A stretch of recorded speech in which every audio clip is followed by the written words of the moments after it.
The fact that these children had guns and were so willing to use them indiscriminately is what brings us to this point today. Tonight, the issue of gun violence remaining top of mind for Buffalo officials and community members as two teens, ages 14 and 16, are accused of killing 3-year-old Ramone Carter on Friday. The two suspects here charged with murder, attempted murder, assault, and more. Yeah, and police not releasing specific information because of this ongoing investigation, but these charges, they are raising the question about how these teenagers were allegedly able to access guns. So tonight, 7 News senior reporter Eileen Buckley is speaking to an expert on the topic of teens and guns.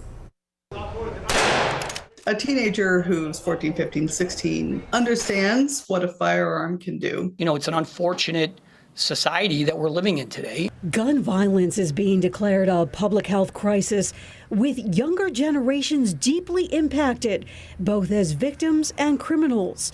Buffalo leaders and law enforcement announced Tuesday that 2 young teens, 14 and 16, are being held and charged with murder in the fatal shooting of 3-year-old Ramone Carter last Friday night.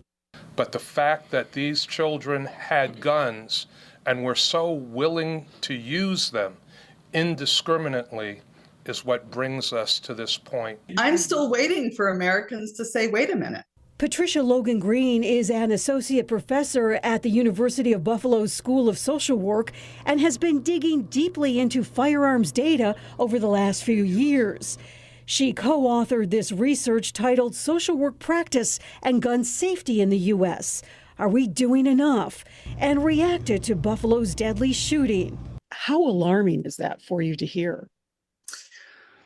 Well, it's obviously devastating, especially given the age of the young child who was killed and the age of the really kids who got a hold of the gun. It's also tragic because of how preventable it is. Preventable because Logan Green says there is a big free flow of both legal and illegal guns in communities. 40% of youth say that they could get a gun either somewhat or very easily. Logan Green tells me there are efforts to shift from a gun culture in communities like Buffalo, but it isn't easy. A lot of people in communities like Buffalo feel they have to have a gun for their own protection, that they will be seen as a target for others' violence if they do not have a weapon on their person at all times. Logan Green's extensive research also finds too many children have easy access to guns in their own homes.